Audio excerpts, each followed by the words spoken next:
Satanismo e luciferianismo é a mesma coisa? Se não, quais as diferenças? O que abrange o satanismo, o que abrange o luciferianismo? Esse vídeo é dedicado a Sarasvati Premadeva, a primeira pessoa pactuada diretamente em Lúcifer, aqui em nosso templo. E desde já eu quero agradecer a todas essas pessoas que andam visitando nossa página. Eu gostaria muito que deixasse um like, que compartilhasse, que comentasse, para que o YouTube entenda, se você achar claro, que nossos temas são relevantes e possa indicá-los a mais pessoas e nós possamos fazer uma egrégora luciferiana por aqui. Então, vamos ao vídeo.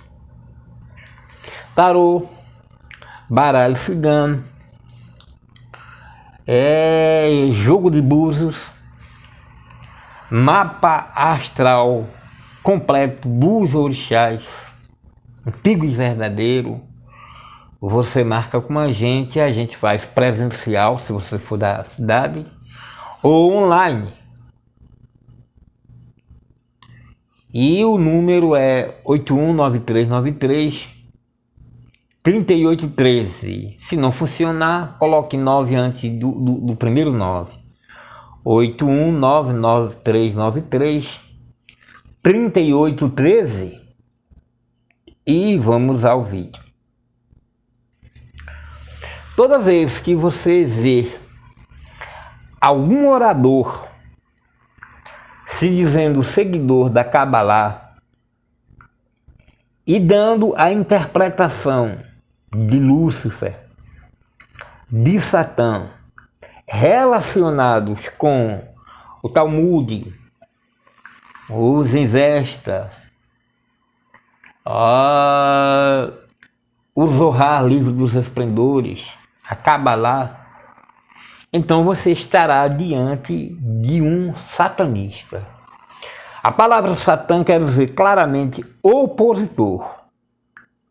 E os satanistas utilizam a Bíblia para falar a favor ou contra.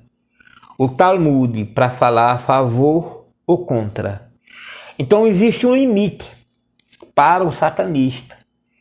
O satanista está relacionado com o mito de Yadalbaoth, que é o universo criado por um Deus mau, um Deus horrendo,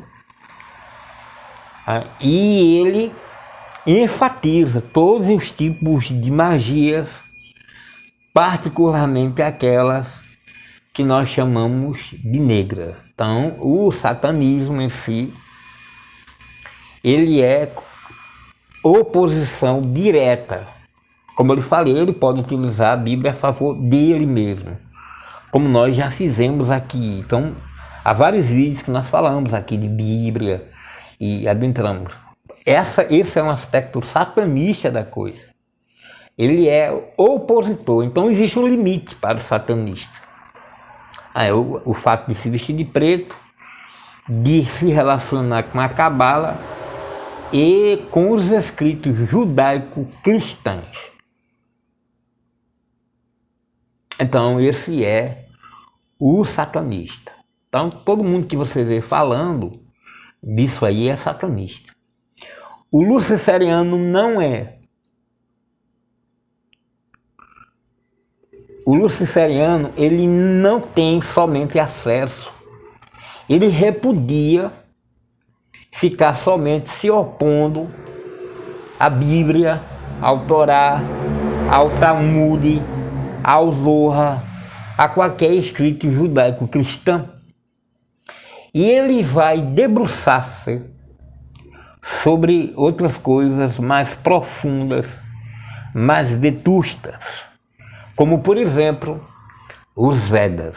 Então, os Upanishads, o Bhagavad Gita, o Mahabharata, os Puranas, o Srimad Bhagavatam, fazem parte do cardápio do luciferiano. Porque ele quer ir para além disso, ele quer saber não somente sobre o Zohar, não somente sobre Satã ou Lúcifer, a luz dos escritos judaicos cristãos, mas ele quer saber a origem de Lúcifer em si, de Satã em si. E ele vai extrapolar todos esses conhecimentos. Então, quando você pega um Elifa Levi, Dogma e Ritual Diário da Magia, você vai ver um livro relacionado com a Kabbalah. E no capítulo 15 do Ritual, do Dogma, aliás, do Ritual, são 2 livros, Dogma e Ritual. Do Ritual ele vai dizer, o diabo existe? E a resposta será sim. Então ele vai dar toda aquela explicação, o que melhor se pode dar do ponto de vista cabalístico.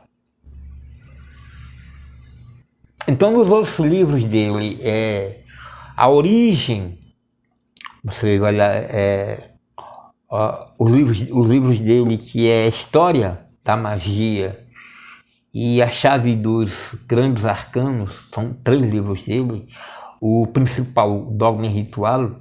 Então você vai ver o indivíduo se dirigindo a esses escritos. Mas se você pega um Cornélio Agripa, que são os 3 livros da filosofia oculta, você vai para além. Inclusive Cornélio Agripa fala muito de coisas egípcias e para além, muito além.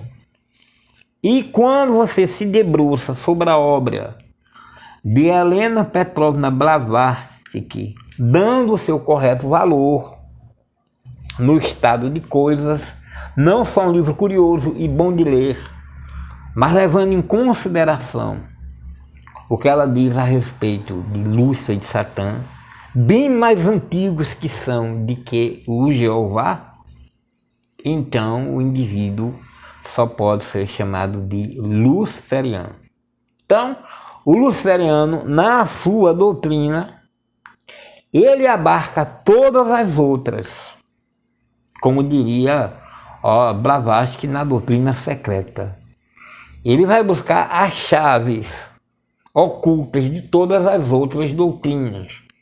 E o que é bom naquela doutrina para o homem em si. Ele não está interessado na doutrina, em ser opositor. Ele está interessado naquilo que pode fazer o indivíduo se tornar mais ele mesmo, para que ele possa entender o mistério que ele é. Então nós vamos ter aí a filosofia, a teosofia, o vedantismo, o taoísmo e tudo que tiver, o budismo, tudo que tiver vai fazer parte do mundo luciferiano. Então, se você vier para um culto luciferiano, por exemplo, no nosso culto, você vai dar de cara com essa imagem no centro do altar.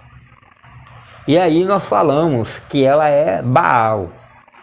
Ela vai representar Baal, isso é o bode alquímico, e vai representar Baal. Entretanto, desde que nós pegamos a imagem e consagramos, o nosso mestre deixou bem claro que essa imagem é o Exu maioral.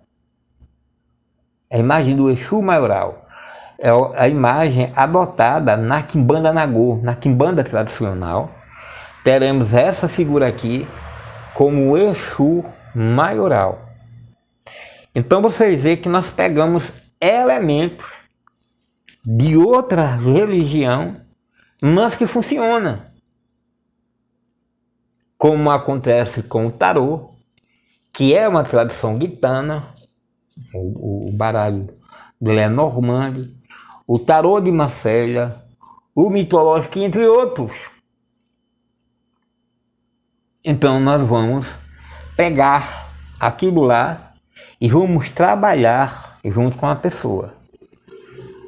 e nos aprofundamos em diversos oráculos e runas, baralho cigano, tarô, numerologia cabalística, numerologia pitagórica, mapa astral dos orixás completo, jogo de búzios, os 16 búzios ou luz de búzios,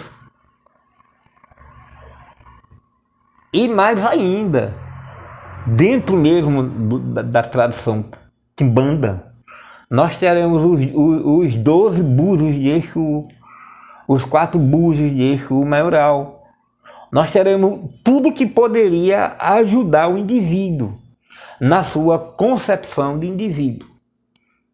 Nós não iremos proibir nenhuma prática, mas elucidar. Por exemplo, uma pessoa que ela já foi ligada à quimbanda. E aí nós descobrimos que o odô dela é o odô de Ossá. Então ela gosta, ela é atraída por aquilo ali. Porém, nós vamos aconselhar que ela não trabalhe naquela situação de feiticeira, que ela não venere as obras de Atanásio, as obras de São Cipriano, Capa Preta, as obras de Évora, que ela não trabalhe com magia negra de forma nenhuma, a não ser dentro de uma liturgia, que aí a pessoa vai ter o altar, né? vai trabalhar o altar, e dentro daquela liturgia ela vai jogar os búzios ou trabalhar o oráculo e perguntar se deve fazer aquele trabalho de magia dentro da liturgia. Então ela vai fazer aquele trabalho entendendo que aquela outra pessoa merece.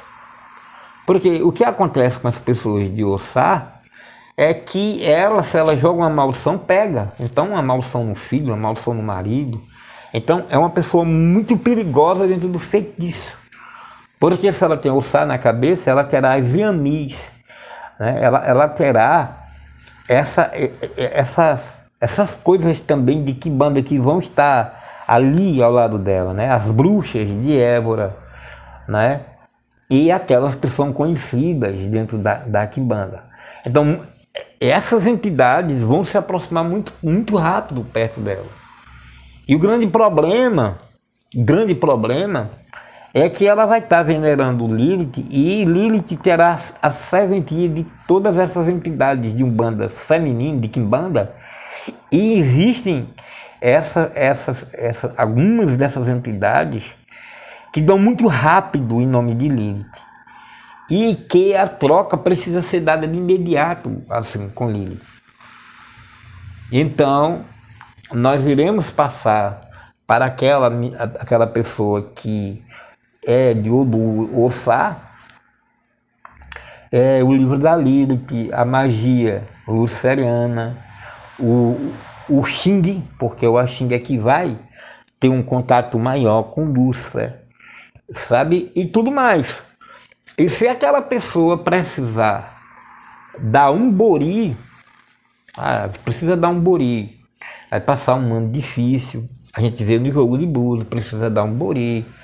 O que tiver dentro da magia para quebrar a magia negra, nós vamos utilizar a magia divina. Nós trabalhamos muito dentro do luciferianismo com magia divina, e nós vamos encontrá-las, diferentemente do satanismo, nós vamos encontrá-las em Umbanda, essas magias divinas. Nós vamos encontrar uma forma de trabalhar ela para que a pessoa faça o trabalho e continue em franca evolução espiritual, sem ter o retorno, né? A pessoa vai ter responsabilidade, porque até em quimbanda, Exu diz: eu lhe dou, mas as consequências você assume. Então, você precisa aprender, né? E dentro do luciferianismo, nós aprendemos isso, nós trabalhamos essas situações, nós estudamos essas situações. Então a Sarasvati vai fazer o seu altar, vai ter o seu oráculo, nós iremos dizer, nós iremos ajudá-la com a liturgia. Ela vai ter ali o seu oráculo para falar com o Hillel. Vai ter o seu jogo de búzios pessoal, o seu oráculo, o seu tarô. E ela vai saber quando deve fazer todo e qualquer trabalho, mesmo ela sendo de Ossá. Então, o que acontece é que a gente deixa de fazer uma coisa irresponsável, de fazer uma coisa caótica e vai fazendo aquela magia dentro da ordem, para que aquelas entidades não saiam do controle e se voltem contra o operador ou a operadora. Então, o luciferianismo é isso. Precisa dar um bori. Foi visto a necessidade de ver um bori, porque também nós reverenciamos sim Exu, Maioral, Exu, Orixá, Exu, nós reverenciamos. E Exu vai dar os caminhos para nós fazermos. Então aqui a gente não vai prender ninguém. Se você precisa dar um bori, e a gente vê no jogo que vai dar um bori, e você aí na sua cidade conhece alguém que possa dar um bori, né? Então será feito isso. Se não der, a gente vai dar uma forma, porque daí onde você está, um bori é 3, 4 mil reais, você virá dar um bori com pessoas nossas aqui, né? De um valor bem diferenciado, bem abaixo do que é dado em capitais, né? Como falou a Sarasvati, aqui um bori é 15, 20 mil reais. Não, a gente vai cuidar da pessoa, a pessoa vai ficar bem e ela não vai ser enganada. Eu me comprometo com o bem-estar social, físico e espiritual da pessoa que estiver trabalhando aí conosco. Então não, o satanismo não é luciferianismo, porque o satanismo tem os seus limites, o luciferianismo não tem, né? Pelo menos nós esperamos que não tenham. Por exemplo, nós pactuamos a pessoa e notamos que a pessoa tem um desejo de fazer, por exemplo, medicina, e na medicina ela vai usar bisturi e tal, e no Odu dela, na cabeça dela vai estar Nanã. Aconteceu com a iniciada, né? E ela colocou dentro do pacto que queria ir passar em curso de medicina. Acontece que Nanã está na cabeça dela. E tudo que é a coisa cortante, como por exemplo tesoura, bisturi, é contra, é quisila de Nanã. Então, é muito difícil Nanã permitir que isso aconteça. Mas acontece que a pessoa não só tem Nanã, foi visto que ela tem o adjuntor, que ela tem a estrela, né? E isso pode ser trabalhado com a estrela, com o seu adjuntor, o seu orixá ancestral. Isso pode ser trabalhado. Então, a pessoa lá, e isso é muito difícil, porque geralmente nós somos muito preconceituosos, luciferianos. Eu já fiz com Lúcifer. É como o crente. O luciferiano, gente, é um crente. Sabe? Eu já fiz pacto com Lúcifer. A Lúcifer é a divindade. Então eu não preciso de nada, de orixá, de nada. Como o irmão crente. O irmão crente, ele se entrega ali a Jesus e não precisa de orixá, de arcanjo, de anjo, porque ele tem, né? E aí de vez em quando você vê mesmo evangélicos passando por situações que é de dar dó e de penar. Mesmo porque existe uma entidade, ela está relatada no primeiro capítulo do livro de Jó. O primeiro livro escrito na Bíblia foi o livro de Jó, não foi a Gênesis, como muita gente pensa. E está dito assim: quando os filhos de Deus foram visitá-los, Satã esteve entre eles. E antes de continuar, você pergunta por que que Satã estava entre eles. Exemplo, quando Cristo nasceu, Jesus nasceu, os magos foram visitá-lo. Você precisa perguntar a você por quê? Por que é que magos foram visitar um santo? Por quê? E você precisa saber, né, dessas outras coisas aí. Quando os filhos de Deus foram visitá-lo, Satã estava entre eles, porque é um filho de Deus. Lógico. E então Jeová pergunta a Satã, de onde vens? E ele vai dizer, eu venho de andar e rodear a terra. É muito interessante isso, que ele não, essa entidade, ela é aprisionada aqui. Ela não veio de andar e rodear a Lua, o Sol, Marte, Vênus. Ela é presa aqui. Eu venho de andar e de rodear a terra. Viste o meu filho Jó? Então, aquele camarada lá, o Jó, que estava muito bem obrigado, sem ser visto por Satã, sem ter nenhum problema, agora terá problema porque Jeová chama a atenção de Satã para isso. Então Satã vai pedir permissão.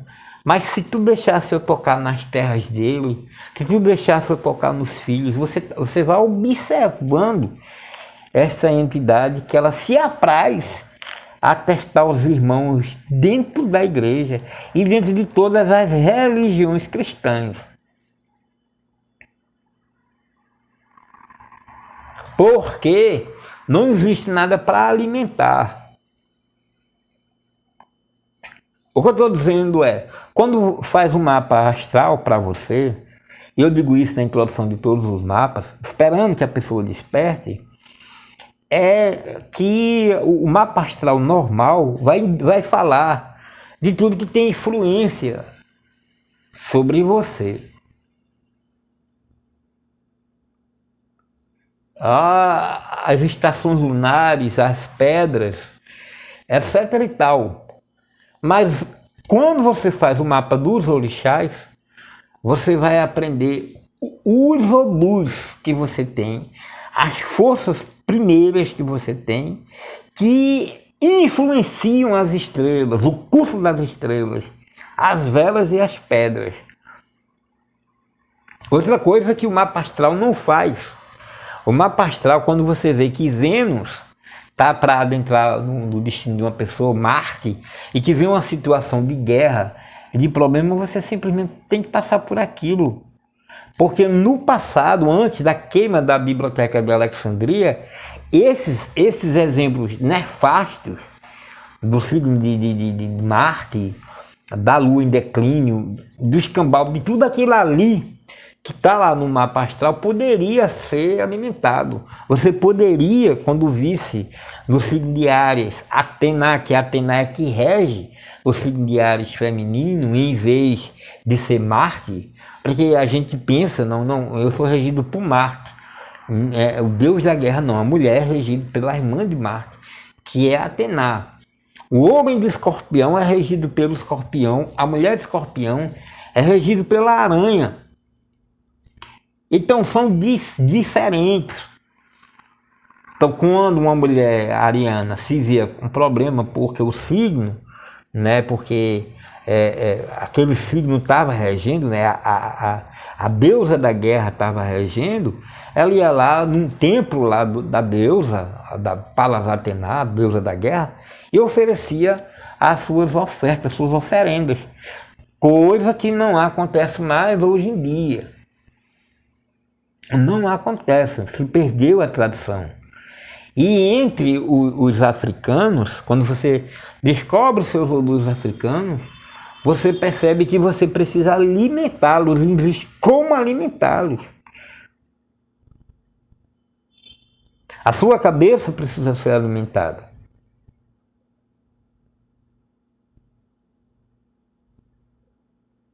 Então, essas coisas são fundamentais. Quando você pactua aqui, você não pactuou com Jesus Cristo, com Deus e as outras divindades, os daimons de Goécia, arcanjos, orixás, que se lasquem para lá, não, não. Se você for uma pessoa consciente, se você for uma pessoa generosa, você vai estar cuidando, porque nós estamos cuidando de você. Nós dizemos, ó, é necessário fazer tal e tal e tal coisa, esperamos você e precisamos do seu retorno. Caso você não dê retorno, a gente vai deixar o pau cair da folha, porque você não está nem aí. Você que é a pactuada, que é o pactuado, você não está nem aí, então nem a gente também. Então o luciferianismo é isso, é uma abertura mental. E essa maior abertura tem se dado nesses últimos dias aqui no templo. Desde o dia 16 de fevereiro, que nós adentramos um curso de Búzio, terminamos o curso de Búzio, dos 16 Búzios e os seus odus, fizemos o trabalho de Búzio de 4, vamos adentrar os mistérios dos Búzios de Quimbanda, dos Búzios do Maioral, de Búzios de Quimbanda, dos 12 Búzios de Exu, para que a gente possa se ver melhor. Então toda coisa vem. E para que a gente não se perca, nós teremos a guia sempre daquele que nós pactuamos, que é Hilel Ben Shahar. Então é essa a diferença enorme entre o que é luciferiano e o que é satanista. Eita!